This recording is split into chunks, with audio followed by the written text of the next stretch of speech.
Potassium পারম্যাঙ্গানেটের thermal ডিকম্পোজিশনে যে আমি এক্সপেরিমেন্টটা তোমাদেরকে দেখিয়েছিলাম, সেখানে আমি প্রশ্ন করেছিলাম যে 100 গ্রাম পটাশিয়াম পারম্যাঙ্গানেটকে যদি আমরা হিট করি তাহলে কত গ্রাম অক্সিজেন আমরা পাবো।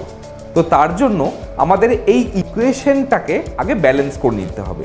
তো ইকুয়েশনটা দেখো, 2KMnO4 gives K2MnO4 plus MnO2 plus O2।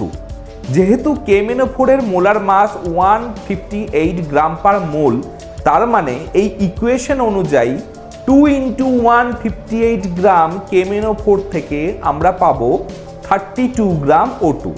তার মানে 100 গ্রাম KMnO4কে যদি হিট করি তাহলে ক্যালকুলেশন করে দেখতে পাচ্ছি যে এখান থেকে আমরা পাচ্ছি 10.12 গ্রাম O2। তাহলে এই ধরনের কেমিক্যাল ইকুয়েশনকে যদি ব্যালেন্স না করা থাকে তাহলে আমরা কিন্তু এই ধরনের ক্যালকুলেশন করতে পারবো না।